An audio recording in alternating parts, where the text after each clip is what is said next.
చరిత్రకు జ్ఞాపకశక్తి ఎక్కువ. కొన్ని విషయాల్ని మనుషులుగా మనం మర్చిపోయినా చరిత్ర మాత్రం ఇప్పటికీ గుర్తుపెట్టుకుంటుంది. భారతదేశ చరిత్రలోనే చీకటి రోజులు అని బ్రిటిష్ పాలనను అభివర్ణిస్తారు. కానీ స్వాతంత్రం వచ్చిన తర్వాత మన దేశంలో జరిగిన ఒక సంఘటన ఆనాటి ప్రజల్ని మళ్ళీ ఆ బ్రిటిష్ పాలనలో చీకటి రోజులను గుర్తు చేసింది. ప్రభుత్వాన్ని ప్రశ్నించిన వారిని జైల్లో పెట్టారు, ఎదిరించిన వారిని కాల్చి చంపారు. ప్రభుత్వ నిర్బంధం భరించలేక ప్రజలు పడ్డ కష్టాలు అన్నీ ఇన్ని కాదు. ప్రజలిచ్చిన అధికారంతో ప్రజల్నే అణిచివేయాలని చూసిన ఆనాటి భయంకరమైన రోజులు ఇప్పటికీ భారతీయ ప్రజాస్వామ్యం మీద మాయని మచ్చగా మిగిలిపోయాయి. ప్రభుత్వానికి ప్రతిపక్షాలకు జరిగిన రాజకీయ ఆటలో ప్రజలు బలయ్యారు. అలా దేశ ప్రజల పాలిట శాపంగా మారి దేశ చరిత్రలో నిలిచిపోయిన రాజకీయ క్రీడ 1975లో అప్పటి ప్రధాని ఇందిరాగాంధీ విధించిన ఎమర్జెన్సీ. అధికారాన్ని నిలుపుకోవడానికి ఆనాడు ప్రధానిగా ఇందిరాగాంధీ విధించిన ఎమర్జెన్సీకి దారితీసిన పరిస్థితుల గురించి, ఎమర్జెన్సీ సమయంలో ప్రభుత్వం చేసిన నిర్బంధం గురించి, ప్రజలు పడ్డ కష్టాల గురించి ఈ వీడియోలో మాట్లాడబోతున్నాను. నేటి మనతరం వారికి తెలియని ఎన్నో పచ్చి నిజాలు మీరిప్పుడు వినబోతున్నారు. ఖచ్చితంగా ఎంతో విలువైన సమాచారం గల ఈ వీడియోని చివరి వరకు చూడండి, మీకే అర్థమవుతుంది నిజమేంటో. అండ్ ఇలాంటి మరెన్నో ఇన్ఫర్మేటివ్ వీడియోస్ని మీ కొరకు తెచ్చేందుకు మీ సపోర్ట్కి వీడియోకి జస్ట్ లైక్ చేయండి. ఈ అధికారాన్ని విచ్చలవిడిగా ఉపయోగించే అవకాశం మాత్రం ప్రభుత్వానికి లేదు. రాజ్యాంగంలో ఆర్టికల్ 352 ప్రకారం మన దేశం వేరే దేశాలతో యుద్ధం చేస్తున్నప్పుడు, మన దేశం మీద ఎవరైనా దాడి చేసినప్పుడు, లేదా దేశంలో అంతర్గతంగా శాంతి భద్రతలకు విఘాతం కలిగినప్పుడు, ఇలా ఈ 3 కారణాల్లో దేని వలనైనా ఈ దేశానికి నష్టం కలిగే అవకాశం ఉంది అని రాష్ట్రపతి భావిస్తే దేశంలో ఎమర్జెన్సీ విధించే అవకాశం రాష్ట్రపతికి ఉంటుంది అని స్పష్టంగా ఉంది. కాబట్టి రాజ్యాంగంలో ఆర్టికల్ 352 ఉపయోగించి మన దేశంలో 1962లో ఇండియా చైనా యుద్ధం జరిగినప్పుడు మరియు 1971లో ఇండియా పాకిస్తాన్ యుద్ధ సమయంలో కూడా నేషనల్ ఎమర్జెన్సీ విధించారు. ఆ 2 సందర్భాల్లో యుద్ధాన్ని సాకుగా చూపించి ఎమర్జెన్సీ విధించారు. దానిని ప్రజలు, ప్రతిపక్షాలు కూడా వ్యతిరేకించలేదు. కానీ 1975లో పెట్టిన ఎమర్జెన్సీ మాత్రం అందుకు భిన్నంగా జరిగింది.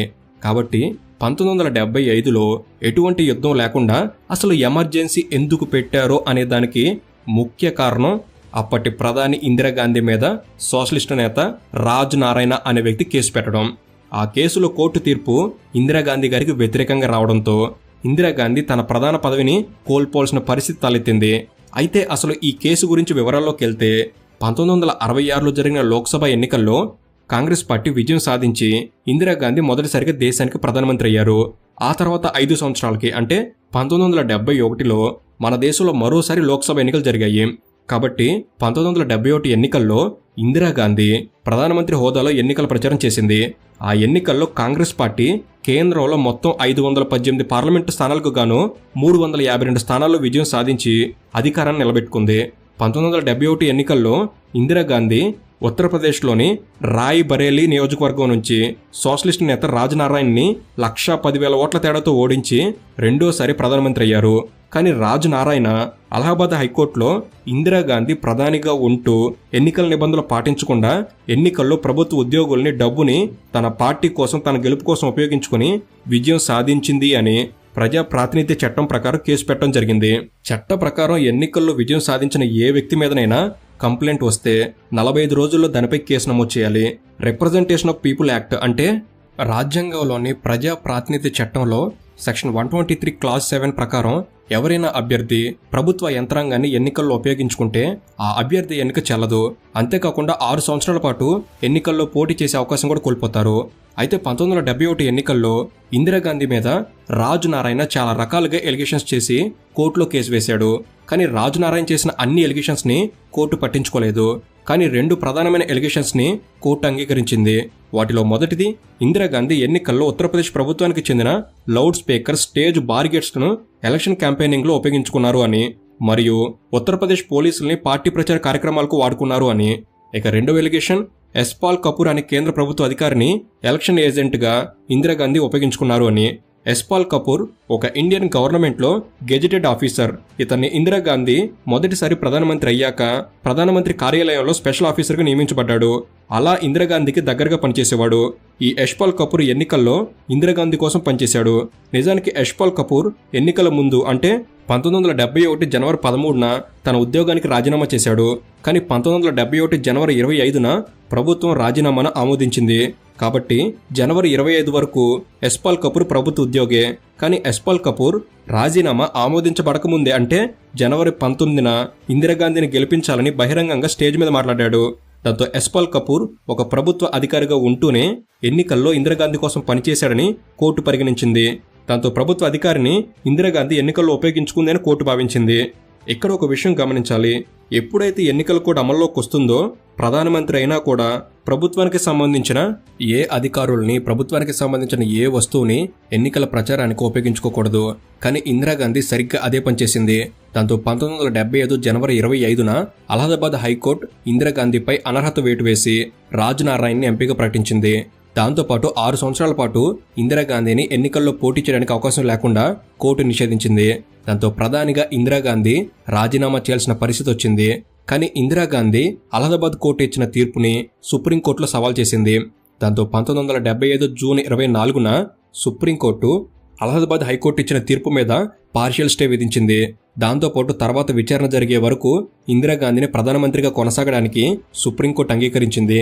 కానీ పార్లమెంట్లో ఎంపీ పదవికి రాజీనామా చేయాలని, పార్లమెంట్ చర్చల్లో పాల్గొనకూడదని సుప్రీంకోర్టు చెప్పింది.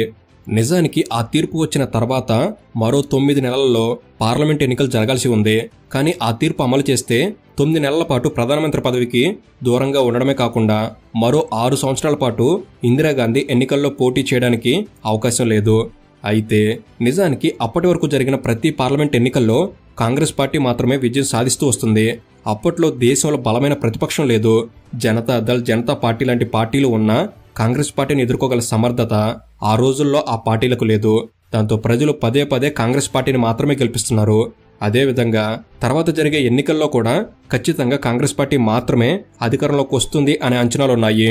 ఆ రోజుల్లో కాంగ్రెస్ పార్టీ దేశంలో బలంగా ఉంటే ఆ బలమైన కాంగ్రెస్ పార్టీలో ఇందిరాగాంధీ తిరుగులేని నేతగా చలామణి అవుతున్నారు. ఆ రోజుల్లో ఇందిరాగాంధీ మాటకు ఎదురు చెప్పేవారు ఎవ్వరూ కాంగ్రెస్ పార్టీలో లేరు. అంతేకాకుండా ఇందిరాగాంధీకి తన తప్పును అంగీకరించి కోర్టు తీర్పును గౌరవించి ప్రధానమంత్రి పదవిని త్యాగం చేసే ఉద్దేశం కూడా లేదు. నిజానికి సుప్రీంకోర్టు పూర్తిస్థాయి జడ్జిమెంట్ ఇంకా ఇవ్వలేదు. కేవలం నెక్స్ట్ హీరింగ్ వరకు మాత్రమే అలా కొనసాగమని చెప్పింది. కానీ ఇందిరాగాంధీ అన్ని రకాలుగా ఆలోచించి ఖచ్చితంగా తన ప్రధానమంత్రి పదవి పోతుందని, దాంతోపాటు 6 సంవత్సరాల పాటు ఎన్నికల్లో పోటీ చేయకుండా నిషేధం ఎదుర్కోవాల్సి వస్తుందని ముందుగానే భావించింది.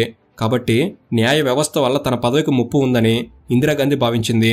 దాంతో పదవిని కాపాడుకోవడానికి, ఎన్నికల్లో నిషేధం నుంచి తప్పించుకోవడానికి ఇందిరాగాంధీకి మరో మార్గం కనిపించలేదు. సుప్రీంకోర్టులో ఫైనల్ జడ్జిమెంట్ వచ్చేదాకా కూడా వేచి చూడకుండా తర్వాత రోజే అంటే 1975 జూన్ 25న ఉదయాన్నే అప్పటి పశ్చిమ బెంగాల్ ముఖ్యమంత్రి సిద్ధార్థ శంకర్ రాయ్ని ఇందిరాగాంధీ తన నివాసానికి పిలిపించింది. దేశంలో పరిస్థితులు బాగోలేదని, ప్రభుత్వాన్ని పడగొట్టే కుట్ర జరుగుతుందని, ఇప్పటికే గుజరాత్, బీహార్ రాష్ట్ర ప్రభుత్వాలని రద్దు చేసేదాకా అలర్లు జరిగాయని ఇందిరాగాంధీ సిద్ధార్థ శంకర్ రాయ్తో మాట్లాడింది. దానికి ఆయన ఎమర్జెన్సీ విధించవచ్చని సలహా ఇచ్చాడు. కానీ ఈ విషయాన్ని కేంద్ర మంత్రులకు కూడా చెప్పకుండా చేయాలి అని ఇందిరాగాంధీ భావించింది. సిద్ధార్థ రాయ్ వెంటనే మంత్రివర్గ సమావేశం ఏర్పాటు చేసేంత సమయం లేదు అని రాష్ట్రపతికి వివరిస్తే సరిపోతుందని సలహా ఇచ్చాడు. దాంతో 1975 జూన్ 25న సాయంత్రం ఇందిరాగాంధీ మరియు సిద్ధార్థ శంకర్ రాయ్ అప్పటి రాష్ట్రపతి ఫక్రుద్దీన్ అలీ అహ్మద్ను స్వయంగా కలిసి దేశ అంతర్గత భద్రతకు ముప్పు జరిగే ప్రమాదం ఉంది అని, దేశంలో ఇంటర్నల్ ఎమర్జెన్సీ పెట్టాలని చాలా త్వరగా నిర్ణయం తీసుకోవాల్సిన అంశం అని ఒక లేఖనివ్వడం జరిగింది. ఆ తర్వాత జూన్ 26న ఉదయం 6 గంటలకు కేబినెట్ సమావేశం ఉంటుందని మంత్రులకు సమాచారం ఇచ్చి జూన్ 26న ఉదయం 6 గంటలకు కేబినెట్ సమావేశం పెట్టి తన నిర్ణయాన్ని మంత్రులకు ఇందిరాగాంధీ వివరించింది. నిజానికి కేబినెట్ సమావేశం పెట్టి నిర్ణయం తీసుకోవాల్సిన విషయాన్ని ఆమె నిర్ణయం తీసేసుకున్నాక ఆ నిర్ణయాన్ని వివరించడానికి కేబినెట్ సమావేశం ఏర్పాటు చేశారంతే. అయినా కూడా కేబినెట్లో ఎవ్వరూ ఇందిరాగాంధీ నిర్ణయాన్ని వ్యతిరేకించలేదు. సమావేశంలో పెద్దగా చర్చ కూడా జరగలేదు. దేశంలో సంచలనం సృష్టించే ఎమర్జెన్సీ కోసం జరిగిన కేబినెట్ సమావేశం కేవలం 30 నిమిషాల్లోనే పూర్తయింది. అంటే అర్థం చేసుకోవచ్చు ఇందిరాగాంధీ ఆ రోజుల్లో ఏ స్థాయిలో పవర్ఫుల్గా ఉండేవారు అని. నిజానికి కేబినెట్ సమావేశం మొదలు కాకముందే దేశంలో అరెస్టులు మొదలయ్యాయి. న్యూస్ ఛానల్స్ ఆ రోజుల్లో లేవు. కేవలం రేడియో మరియు న్యూస్ పేపర్లు మాత్రమే ఉండేవి. రేడియో ప్రసారాలు ఎలాగూ ప్రభుత్వమే నడిపిస్తుంది కాబట్టి న్యూస్ పేపర్లో ప్రింట్ కాకుండా ప్రింటింగ్ ప్రెస్లకు కరెంట్ కట్ చేశారు. ఎమర్జెన్సీ విధించారని తెలిసేలోపే రాజ్ నరైన్, మొరార్జీ దేశాయ్, జయప్రకాష్ నారాయణ, ఎల్కే అద్వానీ, విజయరాజే సింధియా, చరణ్ సింగ్, అటల్ బిహారీ వాజ్పేయి, సత్యేంద్ర నారాయణ సిన్హా లాంటి వారు అరెస్ట్ అయ్యారు. జూన్ 26 ఉదయం ఇందిరాగాంధీ ఆల్ ఇండియా రేడియోలో మాట్లాడి తన ఎమర్జెన్సీ నిర్ణయాన్ని దేశ ప్రజలకు వివరించింది. అలా 1975 జూన్ 26 అర్ధరాత్రి నుంచి దేశ అంతర్గత భద్రతకు ప్రమాదం ఉంది అని ఇంటర్నల్ ఎమర్జెన్సీ విధించడం జరిగింది. నిజానికి ఇందిరాగాంధీ ప్రధానమంత్రి పదవికి ముప్పు రావడం తప్ప దేశ అంతర్గత భద్రతకు ఎలాంటి ముప్పు లేదు అన్న విషయం అందరికీ అర్థమైంది. కానీ ఇందిరాగాంధీ అంతకుముందు జరుగుతున్న కొన్ని సంఘటనల్ని ఎమర్జెన్సీ విధించడానికి ఈ సమయంలో కారణంగా చూపెట్టింది. అవేంటంటే, అప్పట్లో ప్రతిపక్ష పార్టీలు దేశ స్థాయిలో అంత బలంగా లేవు. కానీ మొరార్జీ దేశాయ్, ఎల్కే అద్వానీ, జయప్రకాష్ నారాయణ లాంటి వాళ్ళు చురుగ్గా ప్రజల్లో కాంగ్రెస్కు వ్యతిరేకంగా పోరాటాలు చేసేవారు. అప్పట్లో దేశంలో ఇందిరాగాంధీనే బలమైన నేత. అందుకే ఎక్కువ రాష్ట్రాలు కాంగ్రెస్ పరిపాలనలోనే ఉండేవి. దాంతో రాష్ట్రాల ముఖ్యమంత్రులను సైతం పూర్తిగా ఇందిరాగాంధీ తన మాట వినేవారిని నియమించేవారు. దాంతోపాటు 1973లో జయప్రకాష్ నారాయణ గారు బీహార్ రాష్ట్ర ప్రభుత్వం చేస్తున్న అవినీతికి వ్యతిరేకంగా స్టూడెంట్స్తో కలిసి పెద్ద ఉద్యమాన్ని నడిపించారు. బీహార్ ప్రభుత్వాన్ని రద్దు చేయాలని ఇందిరాగాంధీకి వ్యతిరేకంగా పోరాటం చేశారు. ఆ అల్లర్లను తట్టుకోలేక బీహార్ ప్రభుత్వాన్ని రద్దు చేయడం జరిగింది. అంతేకాకుండా దేశంలో నిత్యావసర వస్తువుల ధరలు భారీగా పెరిగాయి. దాంతో ప్రధానిగా ఉన్న ఇందిరాగాంధీ మీద దేశంలో చాలా చోట్ల ఆందోళనలు జరిగాయి. 1974లో గుజరాత్ ముఖ్యమంత్రి చిమన్భాయ్ పటేల్ చేసిన ఒక స్కామ్ బయటపడింది. దాంతో గుజరాత్ ప్రభుత్వాన్ని రద్దు చేయాలని గుజరాత్ వ్యాప్తంగా పెద్ద స్థాయిలో అల్లర్లు జరిగాయి. అప్పట్లో అల్లర్లను జయప్రకాష్ నారాయణ గారు ముందుని నడిపించారు. చేసేదేమీ లేక గుజరాత్ ప్రభుత్వాన్ని ఇందిరాగాంధీ గారు రద్దు చేయడం జరిగింది. అలా దేశంలో బలమైన నేతగా ప్రధానిగా ఉండటం వల్ల దేశంలో ఏం జరిగినా ఇందిరాగాంధీకి వ్యతిరేకంగా ఉద్యమాలు జరిగేవి. 1974లో జార్జ్ ఫెర్నాండస్ అనే వ్యక్తి రైల్వే శాఖలో పనిచేస్తున్న 3 లక్షల మందితో శ్రమకు తగిన వేతనం ఉండాలని దేశవ్యాప్తంగా స్ట్రైక్ చేయడం జరిగింది. అయితే ఇవన్నీ 1974 వరకు జరిగాయి. కానీ ఎమర్జెన్సీ విధించింది 1975లో. కాబట్టి ఇందిరాగాంధీ పూర్తిగా తనను తాను కాపాడుకోవడానికి మాత్రమే ఎమర్జెన్సీ విధించి గతంలో జరిగిన అల్లర్లను సాకుగా చూపించారు. ఎమర్జెన్సీ సమయంలో ప్రభుత్వంపై విమర్శలు చేసిన ప్రతి ఒక్కరిని అరెస్ట్ చేశారు. ఇందిరాగాంధీకి రాజకీయంగా ఎదురొచ్చిన ప్రతి నేత అరెస్ట్ అయ్యాడు. ప్రజల ప్రాథమిక హక్కులు తొలగించబడ్డాయి. ప్రభుత్వానికి వ్యతిరేకంగా మాట్లాడడానికి ఎవరికి అవకాశం లేకుండా పోయింది. ఆఖరికి ఎవరైనా కాంగ్రెస్ పార్టీ నాయకులు ఇందిరాగాంధీ నిర్ణయాన్ని వ్యతిరేకించినా వారిని పార్టీకి రాజీనామా చేయించి అరెస్ట్ చేయించారు. దాంతో సొంత పార్టీలో కూడా ఎవరూ ఇందిరాగాంధీ నిర్ణయాన్ని వ్యతిరేకించలేదు. వార్తాపత్రికల్లో ప్రభుత్వానికి వ్యతిరేకంగా వార్తలు రాయడం నిషేధించారు. దేశంలో నిరసనలు తెలపడం, ధర్నాలు చేయడం నిషేధించారు. కోర్టులను పూర్తిగా ప్రభుత్వం గుప్పిట్లో పెట్టుకున్నారు. దాంతో ప్రజాస్వామ్య దేశంగా ఉన్న భారతదేశం పూర్తిగా నిరంకుశ రాజ్యంగా మారి నియంతృత్వ పాలనలోకి వెళ్లిపోయింది. అయితే 1975లో 9 నెలల ముందు ఇందిరాగాంధీ పదవికి గండం వచ్చేలా కోర్టులో మధ్యంతర ఉత్తర్వులు వచ్చాయి. అంటే 1975 సెప్టెంబర్, అక్టోబర్లో లోక్సభకు ఎన్నికలు జరగాల్సి ఉంది. కానీ దేశంలో ఎమర్జెన్సీ పరిస్థితులు ఉన్నాయనే కారణంతో ఎన్నికలు నిర్వహించలేని పరిస్థితులు ఉన్నాయి అని ఇందిరాగాంధీ తన ప్రభుత్వ కాలాన్ని తానే స్వయంగా మరో 18 నెలల పాటు పొడిగించుకుంది. అంటే ఇందిరాగాంధీ 18 నెలల పాటు ఎటువంటి ఎన్నికలు లేకుండా అధికారాన్ని అనుభవించారు. ఇక ఎమర్జెన్సీ సమయంలో ఇందిరాగాంధీ చేసిన మరో వివాదాస్పద వ్యవహారం 39వ రాజ్యాంగ సవరణ. ఈ ఎమర్జెన్సీ సమయంలోనే అంటే 1975 ఆగస్టు 10న 39వ రాజ్యాంగ సవరణ ద్వారా ప్రధానమంత్రి మరియు లోక్సభ స్పీకర్ ఎన్నికను కోర్టులో సవాలు చేసే అవకాశం లేకుండా ఒక బిల్లు పార్లమెంట్లో ప్రవేశపెట్టి ఆమోదించుకున్నారు.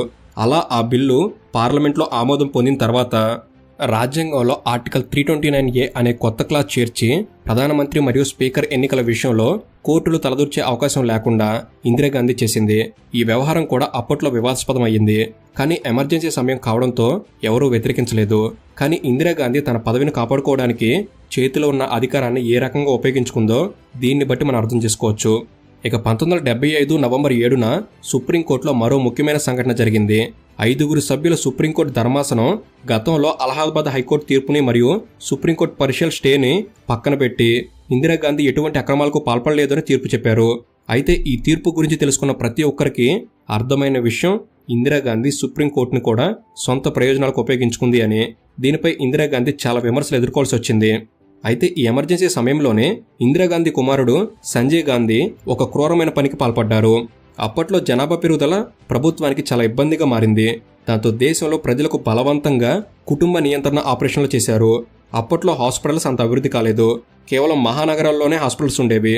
కానీ ప్రభుత్వం ప్రజల ఇంటి దగ్గర చెట్ల కింద ఇలా అపరిశుభ్ర పరిస్థితుల్లో పూర్తి స్థాయి జాగ్రత్తలు తీసుకోకుండా ఇష్టం వచ్చినట్టు ఫ్యామిలీ ప్లానింగ్ ఆపరేషన్లు జరిగాయి. ఆపరేషన్ జరిగిన తర్వాత సరైన మందులు కూడా ప్రభుత్వం ఇవ్వలేదు అనే విమర్శలు ప్రభుత్వం మీద ఉన్నాయి. దీనివల్ల ప్రజలు అనేక రకాల ఇన్ఫెక్షన్ల వల్ల ప్రాణాలు కోల్పోయిన సంఘటనలు కూడా జరిగాయి. ఎమర్జెన్సీ సమయంలో జరిగిన చాలా దారుణమైన అమానవీయ సంఘటన ఈ బలవంతపు ఫ్యామిలీ ప్లానింగ్ ఆపరేషన్స్.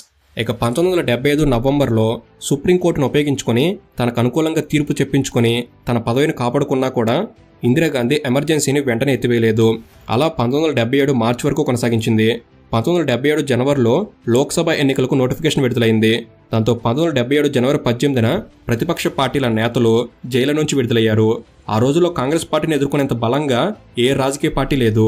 దాంతో ప్రతిపక్ష పార్టీల నేతలు జైలు నుంచి వచ్చిన వెంటనే సమావేశం అయ్యి ఇందిరాగాంధీని కాంగ్రెస్ పార్టీని ఓడించాలనే ఉద్దేశంతో 1977 జనవరి 23న Janata Morcha, Bharatiya Lok Dal, socialist party of India, Bharatiya Jana Sangh లాంటి పార్టీలన్నీ కలిసి జనతా పార్టీని స్థాపించారు. జనతా పార్టీ అనేది ఒక రాజకీయ పార్టీ కాదు, కొన్ని రాజకీయ పార్టీల కూటమి. దేశంలో పార్టీల కూటమిగా ఏర్పడి ఎన్నికల్లో పోటీ చేయడం ఇదే మొదటిసారి.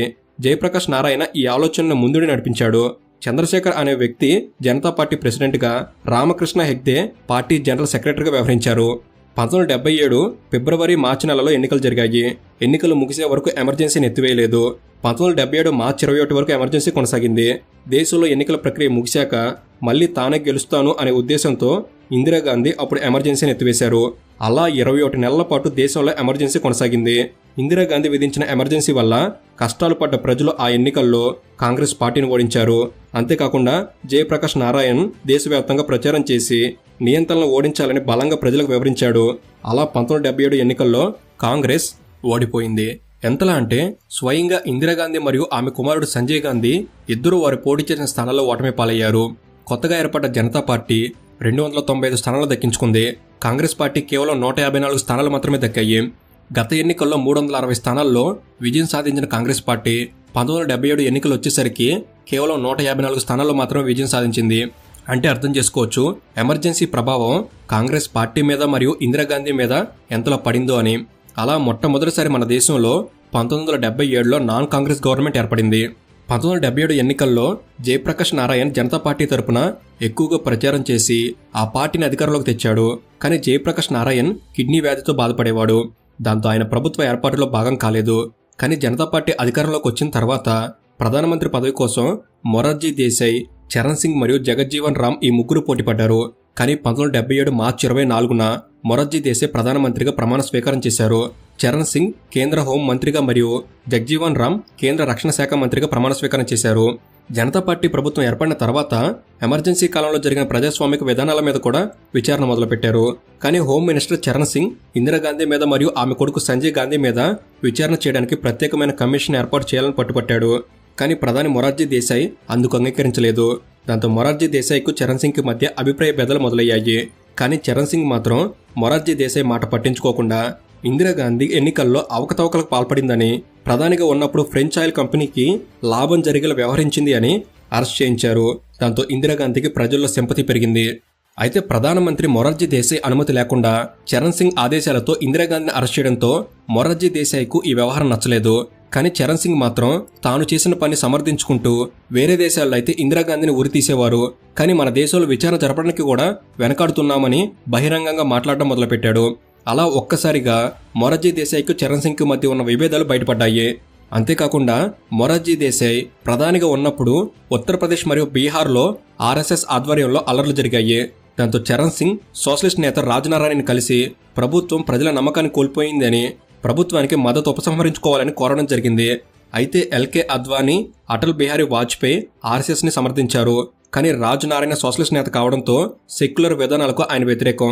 దాంతో సెక్యులర్ భావజాలం ఉన్న ఎల్కే అద్వానీ, వాజ్పేయి లాంటి వారు మంత్రులుగా ఉంటే ప్రభుత్వానికి మద్దతు ఇవ్వను అని చెప్పి మొరార్జీ దేశాయ్ ప్రభుత్వానికి సోషలిస్ట్ పార్టీ ఆఫ్ ఇండియా మద్దతు విత్డ్రా చేసుకుంది. దాంతో మొరార్జీ దేశాయ్ 1977 జూలైలో పార్లమెంట్లో మెజారిటీ లేని కారణంతో కేవలం 2 సంవత్సరాల 126 రోజుల్లోనే ప్రధానమంత్రి పదవికి రాజీనామా చేయాల్సి వచ్చింది. అయితే మొరార్జీ దేశాయ్ ప్రధానమంత్రి పదవి నుంచి దిగిపోయిన వెంటనే ఇందిరాగాంధీ తన దగ్గర ఉన్న 154 మంది కాంగ్రెస్ సభ్యులను సోషలిస్ట్ పార్టీ ఆఫ్ ఇండియా ఎంపీల సహాయంతో చరణ్ సింగ్కు మద్దతిచ్చి చరణ్ సింగ్ను ప్రధాని చేసింది. అలా 1979 జూలై 28న కాంగ్రెస్ పార్టీ మద్దతుతో చరణ్ సింగ్ ప్రధానమంత్రి అయ్యాడు. కానీ చరణ్ సింగ్ మాత్రం ఇందిరాగాంధీ తన ప్రధానమంత్రి పదవికి మద్దతు ఇచ్చింది కదా అని ఆమె మీద ఎటువంటి కనికరం చూపించలేదు. నిజానికి ఇందిరాగాంధీ తన మీద విచారణ జరగకుండా ఆపడానికి చరణ్ సింగ్కి తన ఎంపీలతో మద్దతు ఇప్పించింది. కానీ చరణ్ సింగ్ మాత్రం ఇందిరాగాంధీ అనుకున్నట్టు ఆమె మాట వినలేదు. చరణ్ సింగ్ ప్రధానమంత్రి అయిన తర్వాత ఇందిరాగాంధీ మీద ప్రత్యేక విచారణకు ఆదేశించాడు. దాంతో ఇందిరాగాంధీ చరణ్ సింగ్కి ఇచ్చిన మద్దతును ఉపసంహరించుకుంది. దాంతో 1979 నవంబర్లో చరణ్ సింగ్ ప్రభుత్వాన్ని రద్దు చేస్తున్నట్లు ప్రకటించి అప్పటి రాష్ట్రపతి లేలం సంజీవ్ రెడ్డికి రాజీనామా అందించాడు.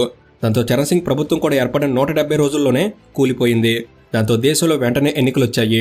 అంటే 1980లో మళ్లీ పార్లమెంట్ ఎన్నికలు జరిగాయి.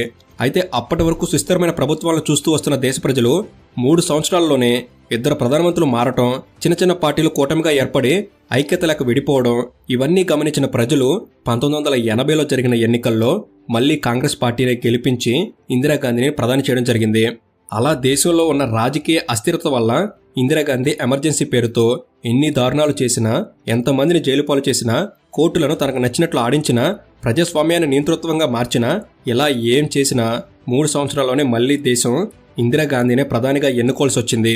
సో ఇది ఫ్రెండ్స్ 1975లో ఎమర్జెన్సీని విధించడం వెనుక ఉన్న చీకటి కోణం. ఇప్పుడు ఇవన్నీ విన్నాక మీ అభిప్రాయం ఏమిటి? తప్పకుండా కామెంట్ సెక్షన్లో పంచుకోండి. అండ్ ఈ వీడియో అనేది మీరు ఎన్నో కొత్త విషయాలు తెలుసుకోవడంలో ఎంతో కొంత ఉపయోగపడిందని భావిస్తున్నాను. ఈ వీడియో కనుక మీకు నచ్చినట్టయితే జస్ట్ లైక్ చేయండి చాలు.